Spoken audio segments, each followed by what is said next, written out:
Hemos tenido una pausa merecida después de haber tenido tres bloques bastante intensos. De cara a este bloque número 4, me permito comentarles a ustedes cómo se van a manejar los programas libres, el cual incluye este programa y otros programas libres que están en apertura, están en cursos y sobre los cuales muchas veces recibo muchas consultas. Como es de público conocimiento, los programas de especialización libres van a poder ser acreditados por la Universidad Nacional de Ingeniería. Cada programa libre tiene un proyectado temas de inversión por la emisión del certificado del participante. Por ejemplo, en este programa de especialización en gestión de seguridad y salud del trabajo, para que ustedes puedan emitir el certificado de programa de especialización con la gran cantidad de horas que vamos a acumular, el costo de inversión ha estado señalado ya en los formularios, es de 100 soles, pero solamente pueden optar por ese certificado las personas que aprueben la totalidad de evaluaciones.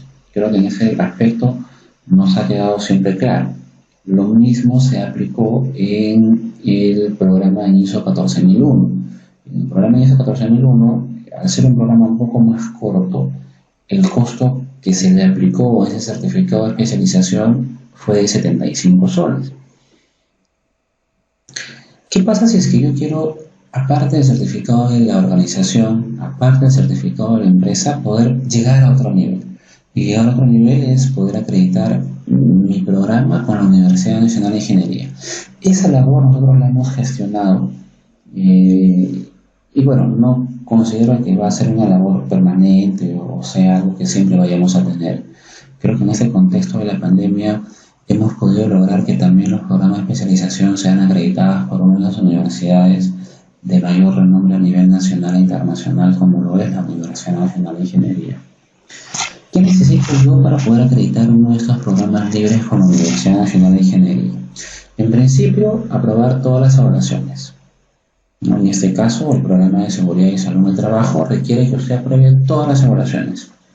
Segundo, que usted certifique el programa a nombre de la empresa, ¿no? Con el costo de inversión que se estima en cada uno de los formularios que usted, entiendo, lee antes de poder llenar sus datos.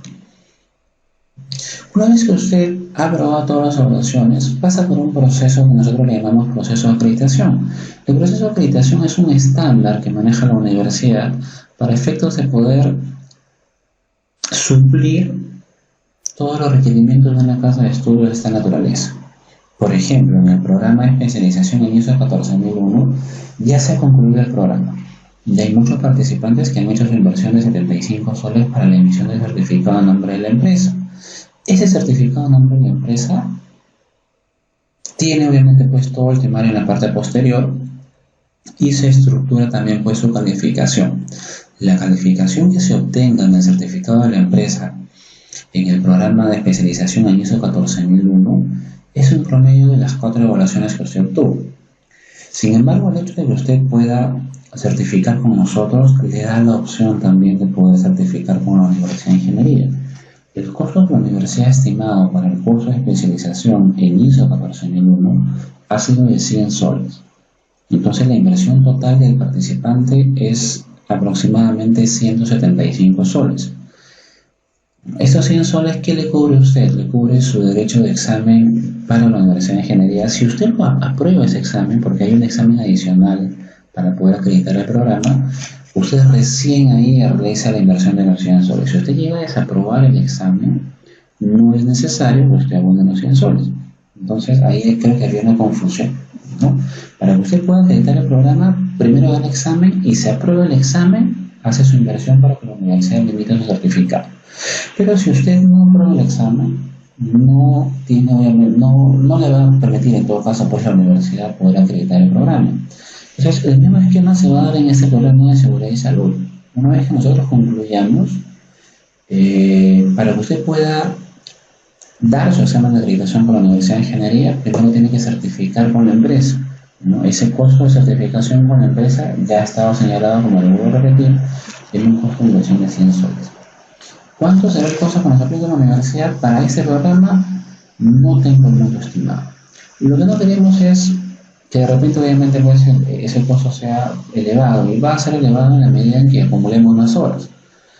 Lo que hemos determinado, y básicamente ha sido una apreciación también mía, es que este programa de especialización que tenía una proyección de 6 bloques, solamente se ve hasta el bloque número 5, ¿no? Y de repente eso pueda generar algún tipo de comentario a ustedes.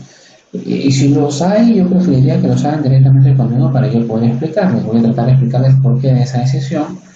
Y si hay algún comentario, muchas veces es mejor tratarlo directamente, ¿no? Por ejemplo, la mayoría tiene mi número, si no lo tiene yo se lo dejaré, para poder señalarles por qué se toma la decisión de poder aplicar solo ese programa con 5 bloques.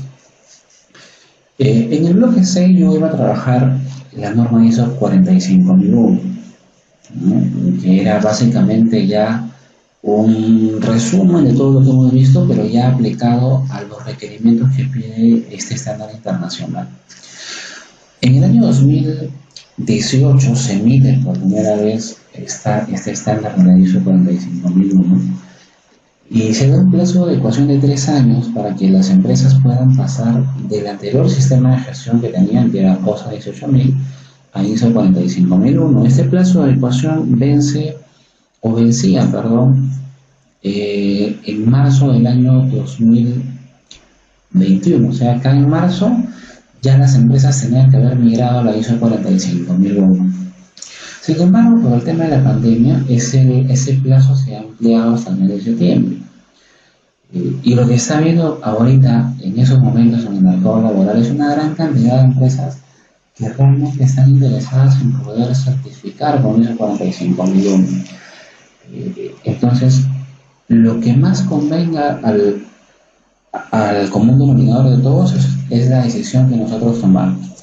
En ese sentido, el mercado laboral sí va a requerir que ustedes tengan certificación de especialización en ISO 45001, cosa que no vamos a poder obtener en este programa, porque ese programa tiene un nombre, una etiqueta de programa de especialización en gestión de seguridad y salud del trabajo. Pero si usted quiere aplicar a algunas empresas que sí van a certificar en ISO 45001, lo más probable es que sí le pidan que usted haya llevado un programa de especialización un poco más largo en ISO 45001 y que no sea parte de un programa como estos, donde seguramente lo vamos a manejar en 3 sesiones o máximo en 4 sesiones en el bloque 6. En resumen, el bloque 4 y el bloque 5 dan por concluido este programa de especialización en gestión de seguridad y salud en el trabajo. Toda la temática de ISO 45001 yo la voy a desarrollar en otro programa de especialización de ISO, donde manejaremos un aproximado de 8 a 12 sesiones, ¿no? ¿Y por qué necesitamos manejar tantas sesiones para manejar un estándar? Porque este estándar es un estándar que va a tener una acogida impresionante el siguiente año, y de eso estoy completamente seguro. Lo que va a requerir el mercado es profesionales que conozcan la gestión de seguridad y salud en el trabajo en base a sus normas legales, que es lo que estamos tratando de ver nosotros en este programa, pero que también conozcan la aplicabilidad de un estándar internacional como es la ISO 45001.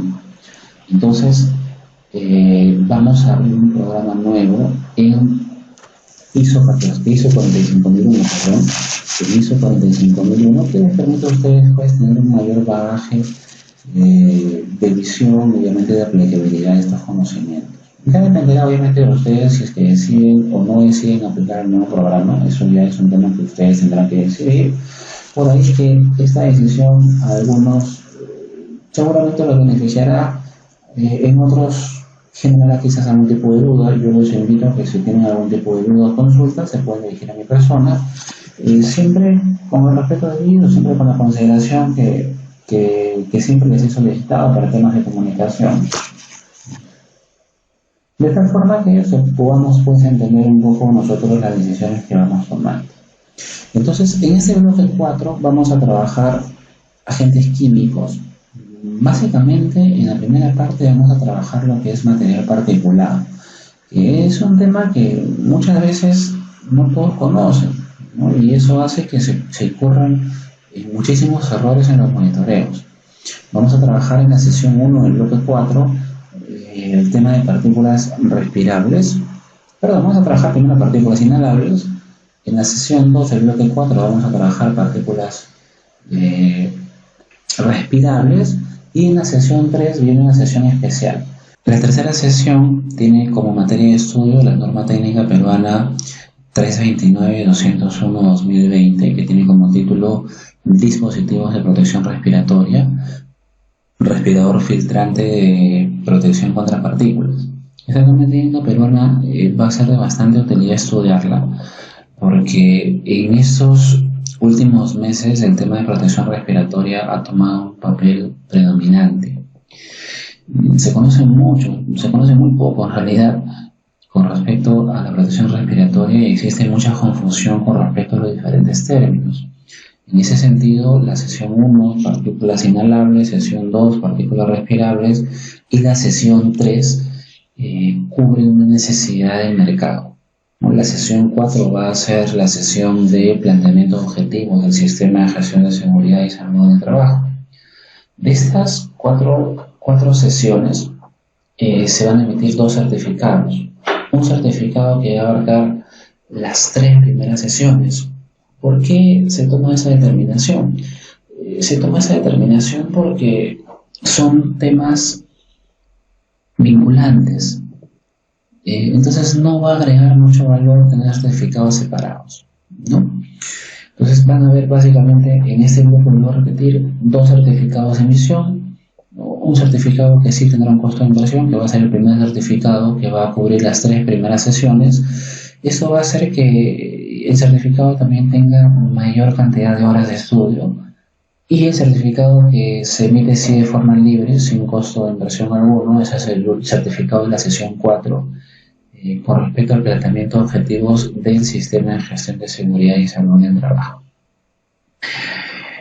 En el bloque 5 ya plantearemos algunos temas específicos también relacionados a higiene, como el poder estudiar el análisis de la vibración en sistema mano-brazo, en sistema cuerpo entero, y trabajar ya la última parte del sistema de gestión de seguridad y salud en el trabajo con respecto a los indicadores del sistema de gestión, el proceso de investigación y reporte de accidentes, y una sesión también especial que corresponde al programa de seguridad basada en el comportamiento, como una introducción a lo que vendría a ser la teoría del coaching y el abordaje sistémico de un trabajador cuando evidenciamos que el trabajador comete actos inseguros. Y bueno, con eso estaríamos terminando nosotros los 5 bloques que dan por concluido el programa de especialización en gestión de seguridad y salud en el trabajo. Y bueno, ya las personas que estén interesadas en poder estudiar la norma internacional ISO 45001 seguramente se van a estar aperturando las inscripciones en los posteriores días. Después de haber cursado el programa de seguridad y salud en el trabajo, abordar el programa de la ISO 45001 es un complemento ideal, ¿no? Porque muchas veces las personas que solamente estudian la ISO 45001 no son buenos gestores, porque no conocen pues cada uno de los procesos de seguridad. Usted va a tener oportunidad de poder interactuar con auditores líderes en ISO 45001, pero no le saben hacer un per se en revisión del derecho. Les hablas de vibración, de agentes químicos, de partículas inhalables, y ya no entienden nada. ¿Por qué? Porque ellos tienen una formación de poder auditar los requisitos de la norma. Pero si usted ha llevado un programa de seguridad y salud y también conoce la norma ISO 45001, usted tiene una formación bastante completa que va a ser requerida por el mercado laboral. Como le vuelvo a comentar, la ISO 45001 ya en este plazo hasta el siguiente año, hasta el mes de septiembre, por esta ampliación que ha existido, va a obligar a que absolutamente todas las empresas que deseen certificar o que tengan certificación ya en OSA 18000 establezcan su proceso de migración, porque no van a querer perder su certificación. Entonces, en el módulo, en ese programa nuevo de ISO 45001, trabajaremos también algo de OSA 18000, porque las empresas, ¿qué van a requerir? Las empresas van a requerir que existen profesionales que los lleven de la mano para pasar de ISO 18000 a ISO 45000. Y si usted solamente conoce ISO 45001, es muy difícil. Usted también tiene que conocer ISO 18000. Entonces, y meter esos temas ya en este programa de seguridad y salud haría que el programa sea mucho más largo. Y también pues el costo de emisión de certificación de la universidad también sea más costoso, porque lo que va a hacer es va a incrementar horas. Entonces, lo que hemos visto conveniente es separar el módulo 6 y hacer un programa mucho más interesante, mucho más profundo en ISO 45000.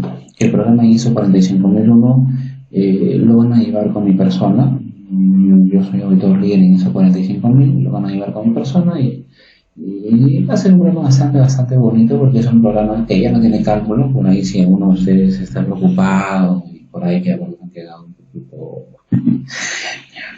un poquito extrañoso del tema del ruido, pero el ISO 45001 no tiene ningún tema de cálculo, es básicamente gestión, ¿ya?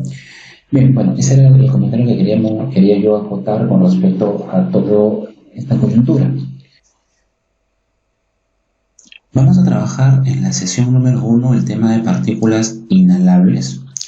Para poder hablar de partículas inhalables tenemos que contextualizar el tema de partículas en la clasificación de los agentes químicos, definiendo de forma sencilla que un agente químico son aquellas sustancias que pueden ser orgánicas o inorgánicas, que se pueden presentar de forma natural o sintética y que obviamente carecen de vida, a diferencia de los agentes biológicos. Estos agentes químicos que se van a encontrar presentes en el entorno laboral de la persona pueden ser absorbidos por el organismo. Cuando el cuerpo absorbe estos agentes químicos, puede afectarse seriamente la salud de los trabajadores. Por eso es muy importante el estudio de los agentes químicos. Ahora, ¿cómo ingresan los agentes químicos al organismo? La primera vía de ingreso del agente químico al organismo es a través de las vías respiratorias. Las vías respiratorias nos representan quizás la vía de ingreso más importante que va a presentar el agente químico hacia el organismo. Entonces acá tenemos la primera vía de ingreso, es la vía respiratoria.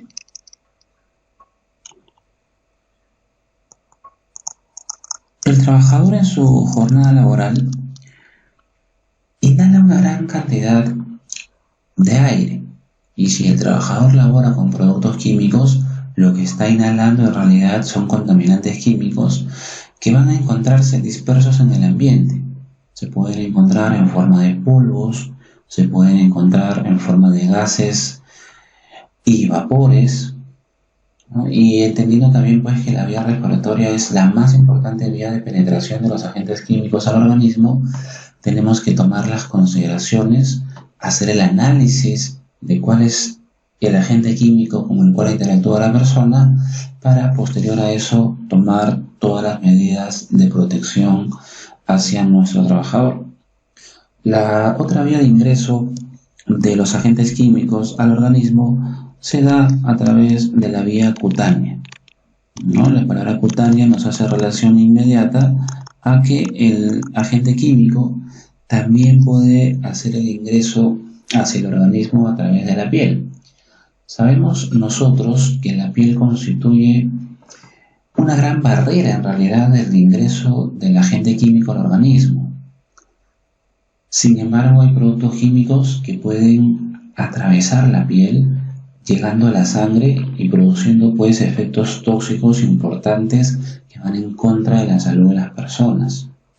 Hay agentes químicos que, si bien es cierto, no van a llegar a penetrar la piel, no van a llegar a penetrar hasta la sangre, pueden generar una serie de irritaciones en la superficie de la piel. Por eso también es importante estudiar esta vía de ingreso al organismo. Entonces tenemos la vía respiratoria, ahí es que viene todo el mundo de protección respiratoria, hay que contextualizar el agente químico, y también a través de la vía cutánea, donde trabajaremos pues a profundidad básicamente el compuesto químico con el cual está trabajando la persona, para ver sus características y saber si este agente químico tiene la capacidad de poder ingresar al organismo a través de la piel, y si es que tuviese esa capacidad de ingresar al organismo a través de la piel, poder tomar pues todas las medidas de control, como pueden ser guantes, mangas, protección completa del trabajador, entre otros.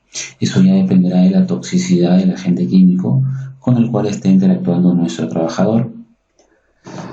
Y la tercera vía de ingreso del agente químico al organismo se da a través de la vía digestiva. Quizás suene un poco raro porque ningún trabajador en su plenitud va a ingerir directamente el compuesto químico, ¿no? Pero sin embargo también existe esta vía de ingreso.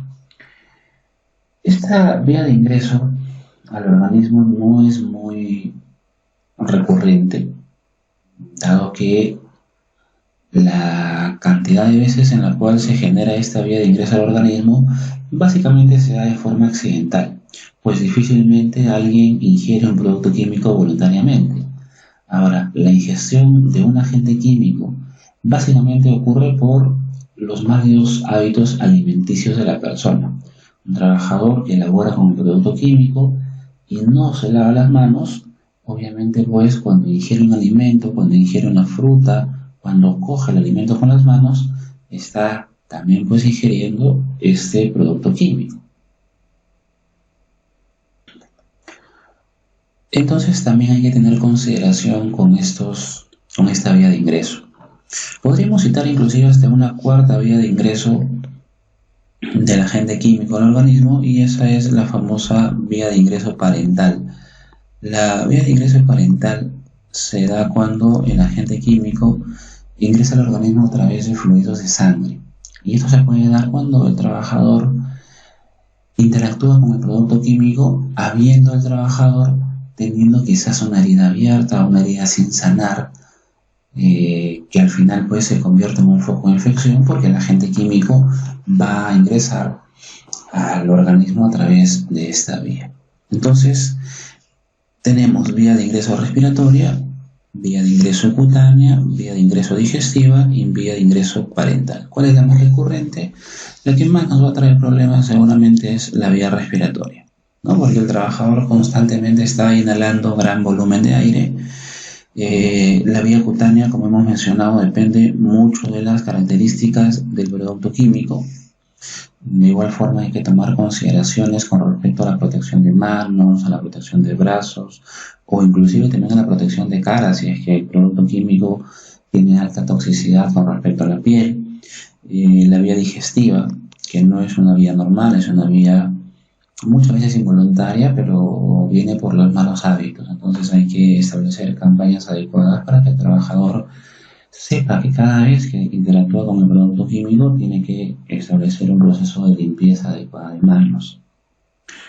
Y la vía parental, que es a través de la sangre, hay que tener en consideración que no debemos permitir que un trabajador que labora con productos químicos interactúe habiendo este trabajador habiendo tenido una herida que quizás esté hasta sin sanar, ¿no? El fluido de sangre que también emana hacia la superficie de la piel puede ocasionar en el trabajador una intoxicación, una contaminación de este agente químico.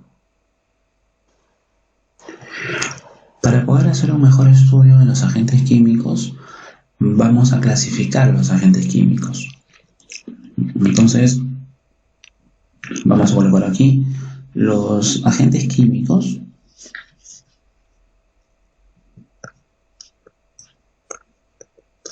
los vamos a clasificar en dos grandes grupos.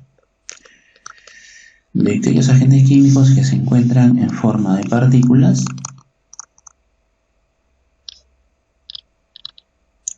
Estamos hablando de partículas cuyo diámetro es inferior a los 100 micrómetros y de aquellos agentes químicos que se encuentran en forma gaseosa. Cuando hablamos de partículas, no nos estamos refiriendo solamente a partículas sólidas, sino también hacemos referencia a partículas líquidas. Entonces, agentes químicos se dan en forma de partículas, tanto sólidas como líquidas.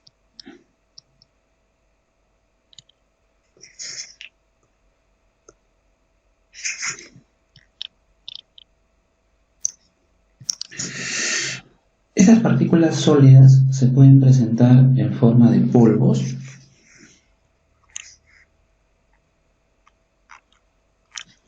se pueden presentar en forma de fibras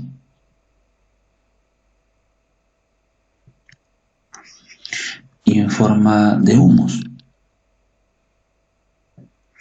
mientras que las partículas líquidas se pueden presentar en forma de nieblas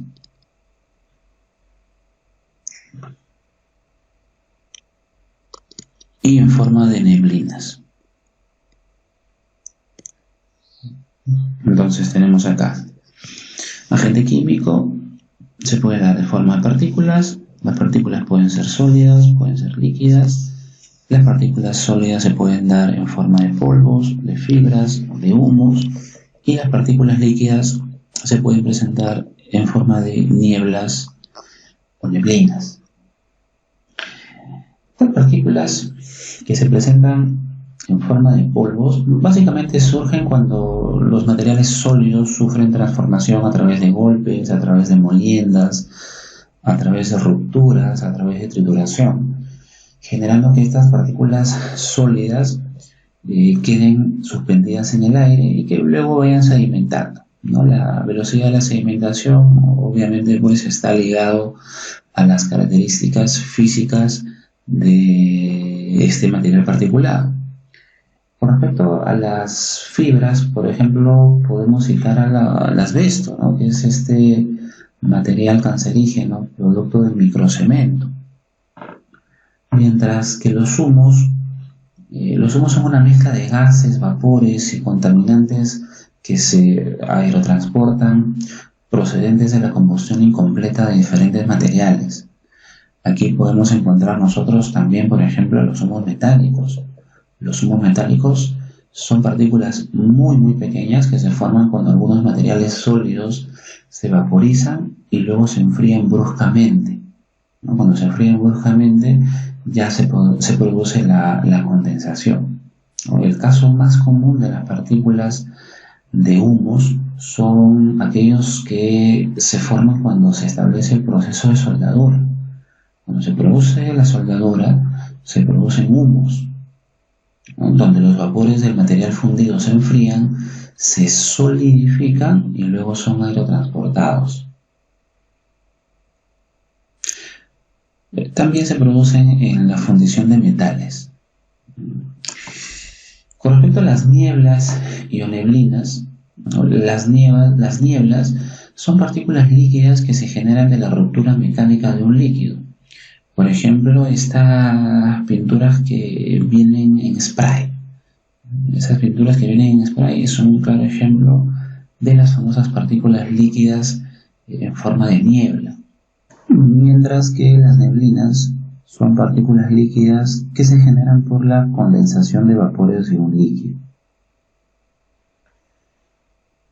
Bien. Y la otra clasificación que teníamos era de los agentes químicos que se presentan en forma gaseosa. Estos agentes químicos que se presentan en forma gaseosa pueden ser los gases propiamente dichos, los gases y los vapores.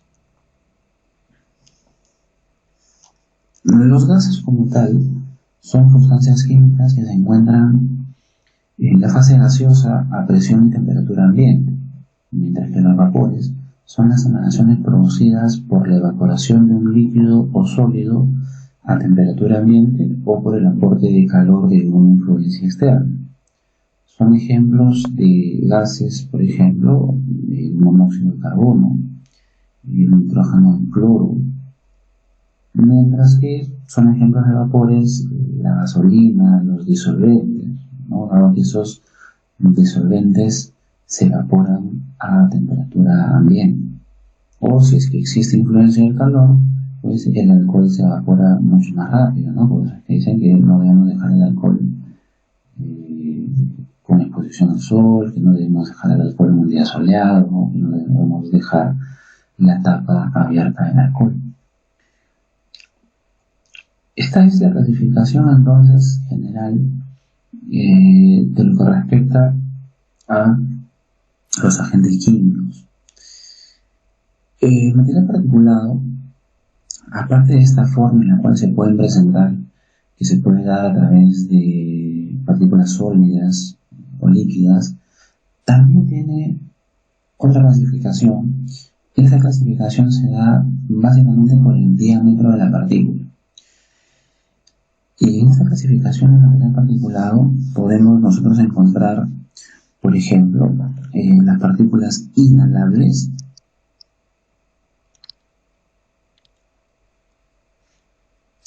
que son partículas medianamente grandes, partículas cuyo diámetro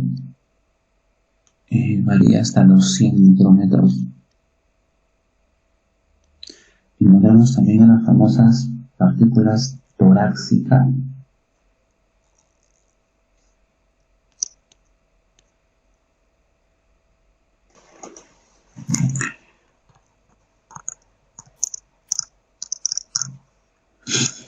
cuyo diámetro bordea los 25 micrómetros. Encontramos también a las partículas respirables, que son partículas muchísimos más pequeñas, y estamos hablando acá ya de un diámetro que es inferior a los 10 micrómetros. Las partículas inhalables ingresan a través de la nariz y la boca. Las torácicas son partículas que burlan nuestro primer sistema de defensa y pueden llegar hasta la laringe, mientras que las partículas respirables, al ser partículas mucho más pequeñas, burlan nuestro sistema de defensa que tenemos en la nariz, que tenemos en el tracto, y son partículas que pueden llegar hasta los bronquios, ¿no? Inclusive alcanzan a esta región que se encuentra entre los bronquios, alveolos y pulmones, afectando el intercambio gaseoso del aire que ingresa a los pulmones. Por eso es que las partículas respirables, entre comillas, son las más peligrosas. No vamos a indicar pues que las partículas inhalables no son peligrosas y no se deben estudiar, pero observando tanto partículas inhalables como partículas respirables, al ser las partículas respirables partículas de menor diámetro, las partículas respirables pueden llegar a tener afecciones al trabajador de forma más crónica. El organismo tiene cierta capacidad de poder resistir a los agentes químicos, capacidad de poder resistir hasta ciertos límites. Por ejemplo, en agentes físicos, nosotros hablábamos que el organismo tenía capacidad de soportar hasta un ruido de 85 decibeles para un tiempo de exposición de 8 horas de trabajo. En agentes químicos no vamos a utilizar el término límite máximo permisible, vamos a hacer uso de un nuevo término. Este término es el famoso valor límite tolerable, también denominado TLB, que también lo hemos mencionado en ruido porque quisimos como que inducir el tema para que no se nos haga muy extraño el término cuando lleguemos a agentes químicos. Ese término es el famoso término TLB, que también es llamado valor límite tolerable.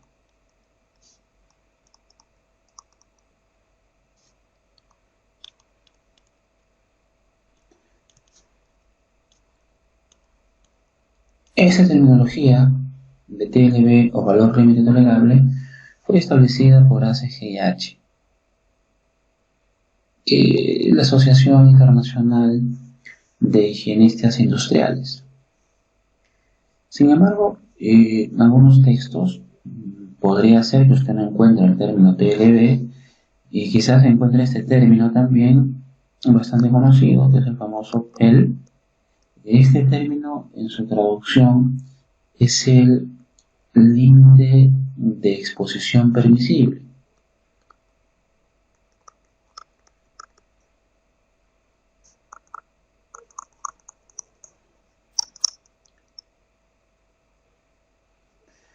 Esta terminología de límite de exposición permisible fue establecida por OSHA.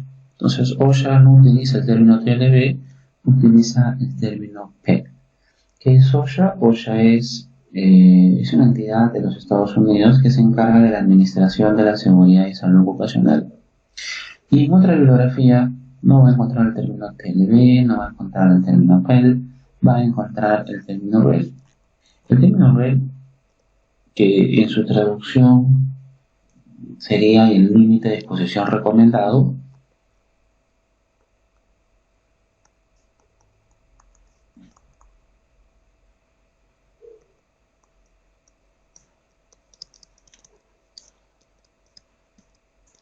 es un término que muchas veces utiliza NIOSH. Recordemos que NIOSH es el Instituto Nacional de Seguridad y Salud Ocupacional. Obviamente no es un instituto nacional peruano, es un Instituto Nacional de Seguridad y Salud Ocupacional de los Estados Unidos. Entonces, hacemos la mención de estas terminologías porque muchas veces en las diversas hojas de seguridad usted va a encontrar el término TLB, va a encontrar el término PEL, va a encontrar el término REL, ¿no? Valor límite tolerable, límite de exposición permisible y límite de exposición recomendada. ¿Son lo mismo? Sí, son lo mismo en realidad, solamente es la terminología que utiliza cada entidad internacional. ¿Qué terminología utilizamos nosotros? Nosotros trabajamos con una norma para agentes químicos. Esta norma tiene los valores admisibles para el organismo, los valores límites tolerables. Utilizamos el Decreto Supremo 015-2005 SA. La 015-2005 SA utiliza el término TLB, que como ya hemos denominado nosotros, el TLB es el valor límite tolerable, es el valor límite que el organismo tolera. Por encima del valor límite tolerable estaríamos causando afectación a la salud del trabajador. Recordemos también que no todos los organismos son iguales, por lo tanto, también se induce aquí en este tema de agentes químicos el concepto de nivel de acción.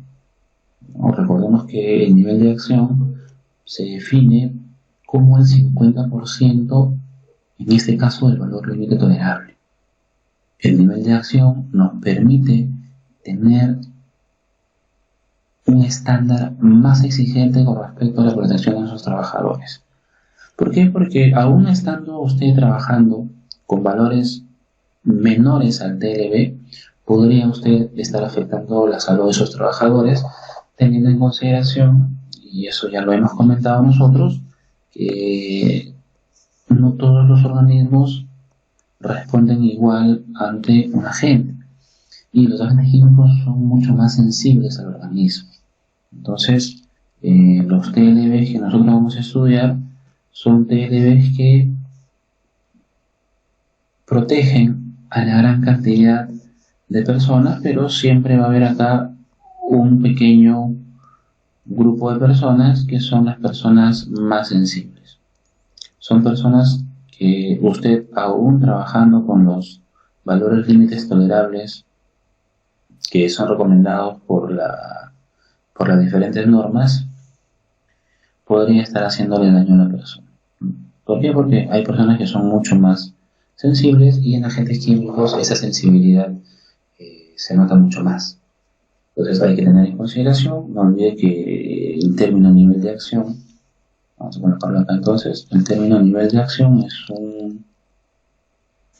es un parámetro netamente voluntario, dependerá si esa organización realmente decide trabajar con el nivel de acción o simplemente se queda trabajando con el valor límite tolerable. Entonces el nivel de acción para nosotros va a significar el 50% del valor límite tolerable, también denominado TLB. Eso ya depende un poco de cuál sea el valor que usted requiera tomar para el análisis de estudio que esté realizando. Estos valores límites tolerables que se van a definir para cada agente químico se establecen para trabajadores que laboran un promedio de 8 horas al día.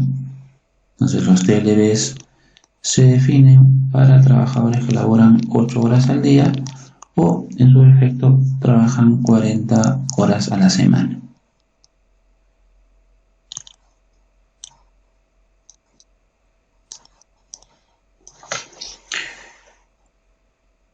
Entonces, pongamos un ejemplo. Para partículas inhalables, hablando ya un poquito de lo que vamos a ver en un momento,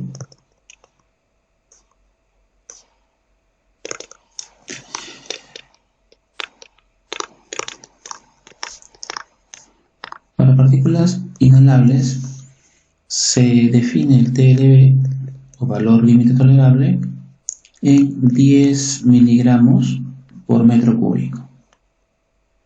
Esos 10 miligramos por metro cúbico se definen para un trabajador que, como hemos comentado, labora en un tiempo de 8 horas al día o en su efecto 40 horas a la semana.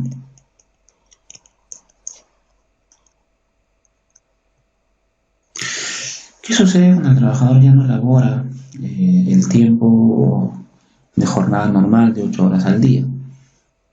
Entonces se tiene que hacer un ajuste, pero ya no se hace un ajuste a la exposición del trabajador, aquí hacemos un ajuste precisamente al valor límite tolerable. Y veamos un ejemplo. Por ejemplo, tienes un trabajador y ese trabajador labora, vamos a colocarle 5 días a la semana.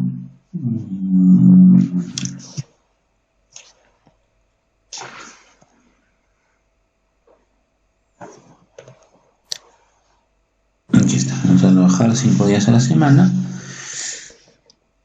Un día, 2 días, 3 días, 4 días, 5 días a la semana. Cada día el trabajador labora 8 horas con 48 minutos. Es su jornada normal del trabajador. Vamos a colocarle un valor bastante especial para poder hacer el ejemplo. Entonces, el primer día de trabajo labora 8 horas con 48 minutos, el segundo día también, es su horario. A la semana, en los 5 días de trabajo, el trabajador laboraría 8 horas con 48 minutos por día, y esto lo vamos a multiplicar por los 5 días de trabajo. Al multiplicarlo por 5 días vamos a determinar que el trabajador labora 44 horas semanales. 44 horas semanales.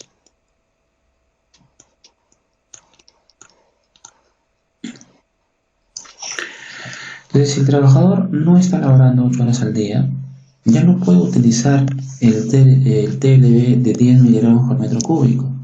¿Por qué no podemos utilizar el TLB de 10 miligramos por metro cúbico? Porque el trabajador no está laborando las 8 horas diarias, ni tampoco está laborando 40 horas a la semana. Entonces, lo que tenemos que hacer nosotros es establecer un valor límite tolerable adaptado a la jornada que yo deseo estimar. Este valor límite tolerable, entonces, que va a ser un nuevo valor límite tolerable, va a ser un nuevo TLB. Este TLB va a ser adaptado para el tiempo que yo quiero, para un tiempo H. Se va a calcular como el valor límite tolerable o el TLB ya definido para el tiempo de jornada normal, multiplicado por un factor de corrección, por llamarlo así. También lo va a encontrar en algunos términos como factor de reducción, Vamos a colocarle nosotros un factor de corrección. Este factor de corrección que nos va a permitir estimar cuál va a ser el nuevo TLB se define tanto para una jornada semanal como para una jornada diaria. Entonces, este factor de corrección, por ejemplo, para jornadas diarias,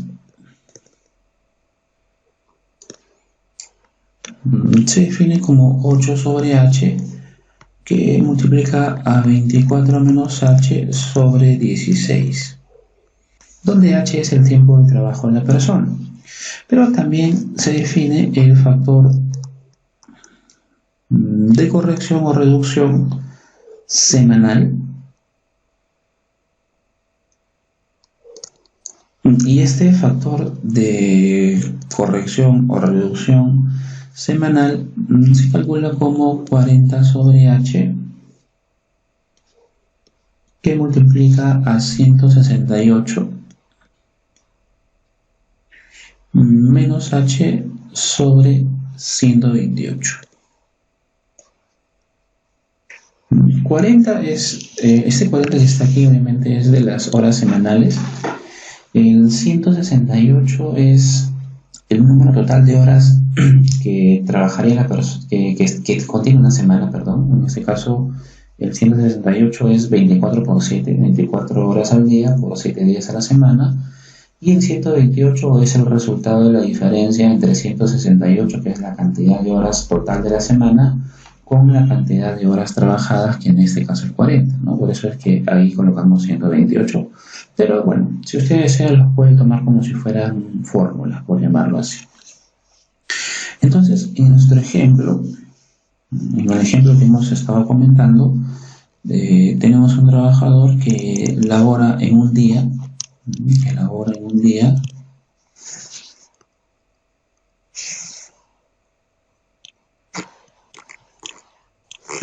8 horas, según lo que hemos colocado, el trabajador labora en el día 8 horas con 48 minutos. Entonces vamos a hacer el reemplazo, en este caso, en el factor de corrección diario, tomando en consideración que ya sabemos cuánto vale ese h. Entonces, el h es el tiempo de trabajo. En este caso, el trabajador labora 8 horas al día con 48 minutos. Pero como yo lo tengo en horas, lo tengo que llevar todo a horas. Entonces va a ser, ¿no?, 8 horas por... y esos 48 minutos lo voy a pasar a horas. Recordemos que para poder pasarlo a horas, vamos a decir que una hora es 60 minutos.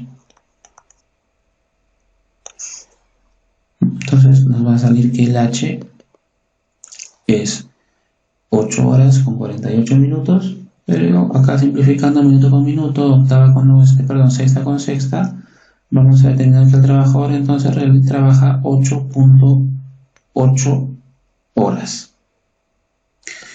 Tenga cuidado con esta parte, muchos colocan en la ecuación 8.48. 8 horas con 48 minutos no es 8.48 horas, es simplemente 8 horas con 48 minutos. Hay que llevar esos minutos a horas. Entonces el factor de corrección diario quedaría así, quedaría 8 sobre h, en este caso 8 sobre 8.8, que multiplica a 24, acá no veo la ecuación, 24 menos h sobre 16, en este caso 24 menos 8.8 sobre 16. Usted hace el cálculo y le va a salir que el factor de corrección diario le va a salir, a ver, haciendo usted toda la operación, 0.864. No tiene unidades porque estamos trabajando en horas, todas las unidades se eliminan, pero sí sería bueno que lo verifique. Yo hago el cálculo con el celular de forma rápida, pero no olvide que yo coloco el cálculo, usted tiene que verificar, y si es que hay un error, obviamente pues usted estará en la capacidad de analizar si es que hay un error en el cálculo. Bien, entonces el TLB, nuestro TLB para nuestro tiempo h ya corregido, Entonces el TLB ya para el tiempo H, que en este caso sería para el tiempo de 8.8 horas, ¿verdad?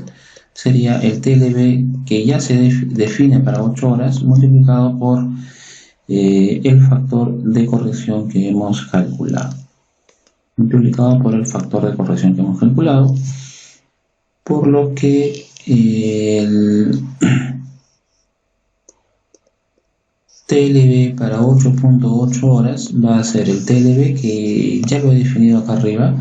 El TLB es 10 miligramos por metro cúbico para un tiempo regular de 8 horas. Entonces el TLB es 10 miligramos por metro cúbico, que va a multiplicar al factor de corrección, que en este caso ya lo hemos calculado, 0.864, y eso nos va a salir 8.64. 8.64 miligramos por metro cúbico. ¿Tiene coherencia este resultado? Tendríamos que ver. Lo que hemos hecho es aumentar el trabajo de 8 a 8.8 horas. Si aumento el tiempo, la dosis reduce. La dosis definida en el TLB era 10 miligramos por metro cúbico. Acá la dosis ya es 8.64, lo cual tiene coherencia porque estamos aumentando el tiempo, por lo tanto tiene que reducirse la exposición. Ahí termina, todavía no. Tendríamos que analizar también el factor de corrección semanal. Tendríamos que preguntarnos entonces en una semana, nos preguntamos en una hora, ¿no? Acá nos tenemos que preguntar en una semana cuántas horas está trabajando la persona. Bueno, en este caso sí lo hemos determinado aquí, ¿no? Sí lo hemos determinado, está trabajando 44 horas a la semana. Entonces nuestro H va a tomar el valor de 44 horas. Por lo tanto, el factor de corrección semanal se va a calcular como 40 sobre las horas trabajadas, en este caso es 44, que va a multiplicar a 168.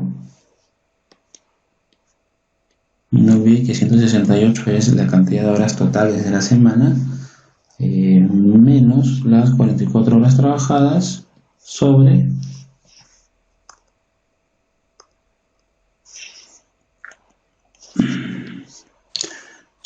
el total de horas de la semana menos las 40 horas que debería trabajar la persona. En este caso sería sobre las horas no trabajadas, ¿no? Que en este caso ya está definido como 128.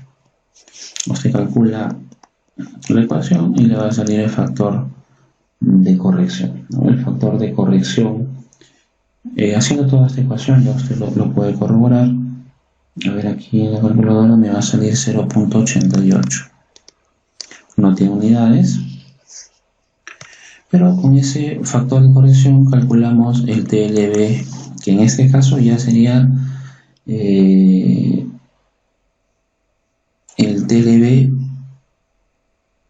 o valor límite tolerable semanal, ya no sería diario, ¿no? En este caso sería acá un TLB semanal.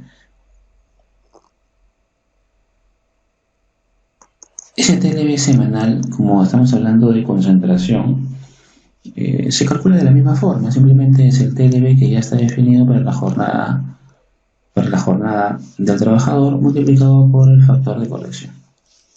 Entonces, este TLB semanal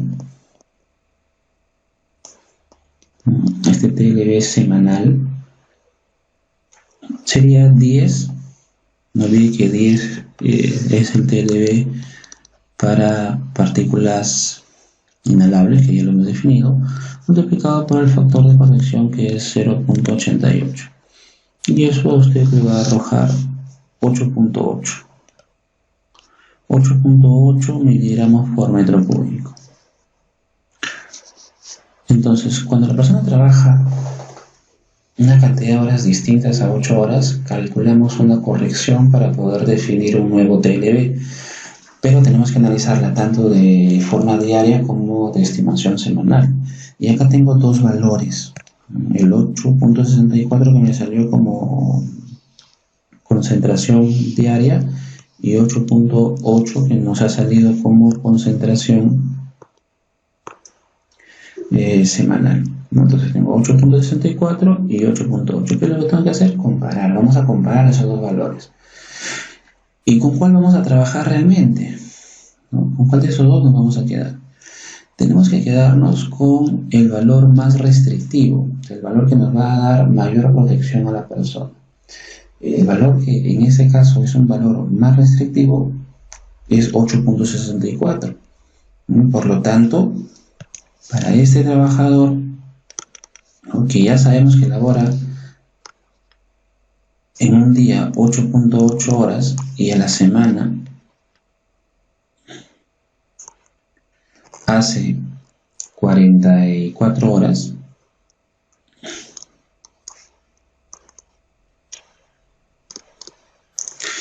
su estándar de comparación o su nuevo TLB, en este caso ya es un TLB corregido, no es un TLB ajustado al trabajador, el TLB para partículas inhalables sería 8.64. Ya no va a comparar usted con 10 miligramos por metro cúbico, porque 10 miligramos por metro cúbico es para una jornada de 8 horas. En este caso se tendría que comparar con 8.64. ¿Por qué ponemos 8.64? Lo que hacemos es una comparación de estos dos valores, de estas dos concentraciones, tomando el valor más restrictivo que nos permite tener mayor garantía de protección de nuestro trabajador. También existe en los puestos de trabajo los famosos efectos combinados. Los efectos combinados se dan cuando el trabajador no se expone a un solo producto químico, sino se expone a una variedad de productos químicos. Para poder hacer ese análisis, vamos a definir un término que es el famoso límite de tolerancia. Este límite de tolerancia que vamos a definir nosotros, vamos a colocarlo por aquí. Este límite de tolerancia se define como la sumatoria de las concentraciones de los diferentes productos químicos a los cuales va a estar expuesto el trabajador sobre los TLBs o valores límites tolerables de cada una de estas sustancias. Esta sumatoria tiene que ser menor a la unidad. Bueno, así en variables no se entiende muy bien. Vamos a ver si, de repente, con un ejemplo nos podemos ayudar a poder comprender mejor esto. Supongamos que en el ambiente de trabajo de este operador, supongamos que en el ambiente de trabajo de este operador se ha hecho la medición y se ha determinado que la concentración de tolueno, vamos a llamarle concentración de tolueno, nos ha salido 20 ppm, ¿no? 20 partes por millón. La concentración de sileno nos ha salido 30 ppm. Y quizás la concentración de tricloroetano, bueno, por acá, concentración de tricloroetano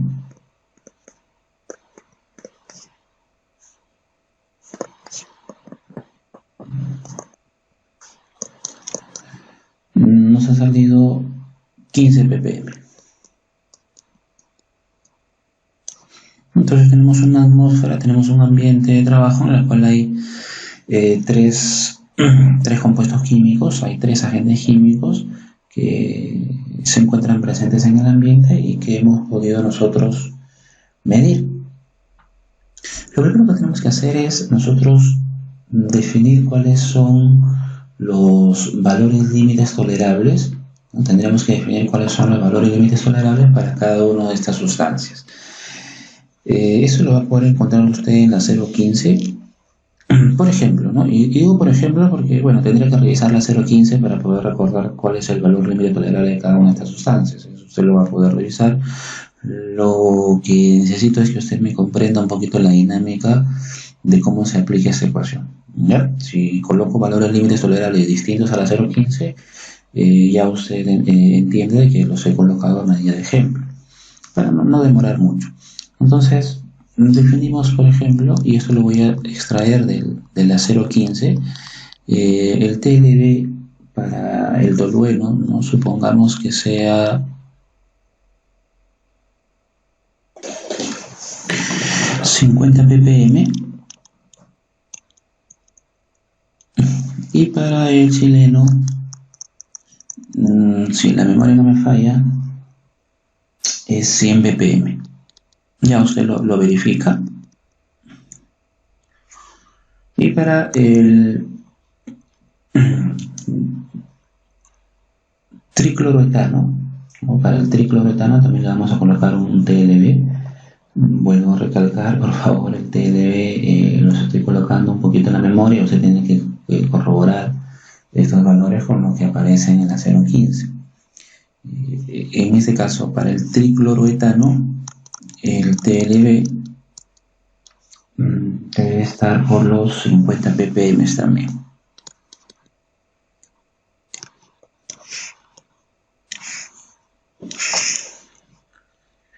Bien, como he definido cuál es la concentración, no olvide que esta concentración o estos datos de concentración son lo que hemos medido, y estos valores límites tolerables son los que establece la norma. En este caso la 015-2005 SA. Ahora, hay que tener bastante cuidado con la 015 porque la 015-2005 SA entenderá usted que es del año 2005. Ya estamos en el año 2020, han pasado 15 años. En 15 años hay nuevos productos, hay nuevos agentes químicos. Por lo tanto, esta lista muchas veces queda corta, ¿no? Queda desactualizada. Si queda desactualizada y no encuentra usted un agente químico, se va a tener que recurrir a estándares internacionales. Estándares internacionales que, bueno, tengan información más actualizada. Entonces, estándares internacionales. Por ejemplo, un estándar internacional podría ser los estándares de ACGIH. Bien, entonces, como yo ya tengo la concentración del agente y tengo su valor límite tolerable, lo que establezco es la ecuación. Entonces, podemos decir que el valor límite de tolerancia sería concentración de tolueno entre el valor límite tolerable del tolueno más concentración del xileno entre valor límite tolerable del xileno más concentración del tricloroetano entre el valor límite tolerable del tricloroetano.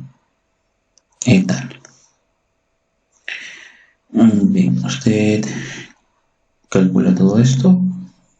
A ver, acá tendría usted, vamos a homogenizar. Si se homogeniza, acá tendría 40 más 30, 70 más 30,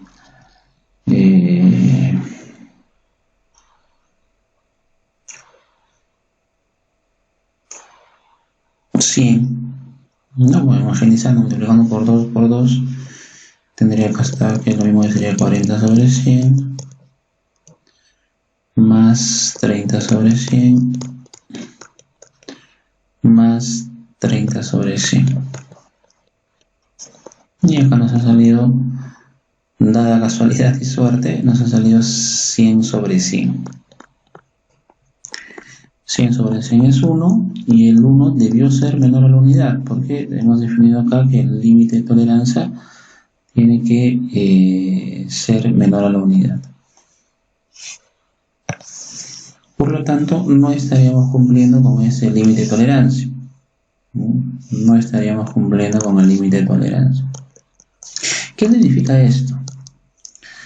Puede cumplir usted con cada uno de los valores límites tolerables de exposición, pero el efecto combinado de estos agentes químicos también producen daño a la persona debido a las determinadas concentraciones.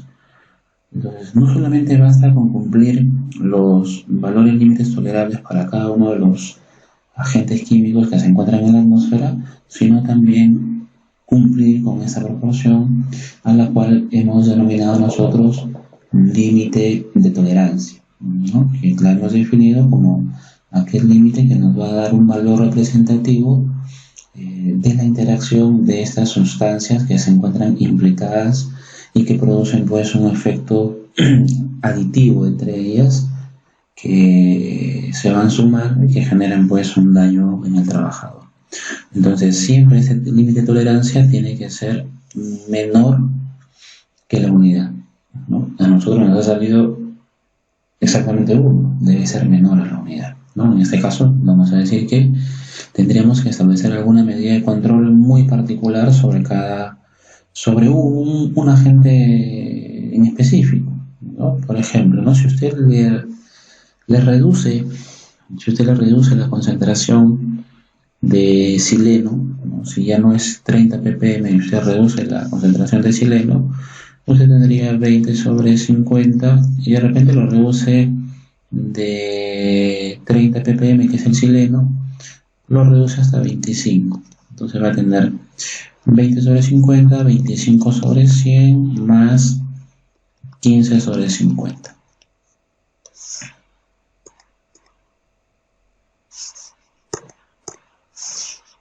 No más 15 sobre 50.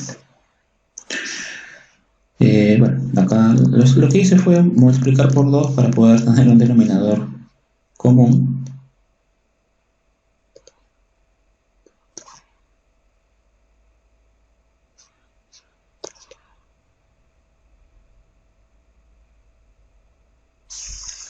Para poder tener un denominador común, acá no tengo que multiplicar por nada, simplemente sería 25 sobre 100 y acá sería 30 sobre 100. Usted hace esta operación, por ejemplo, y acá si usted se va a dar cuenta que le va a salir 95 sobre 100. 95 sobre 100 es 0.95 y ese 0.95 sí es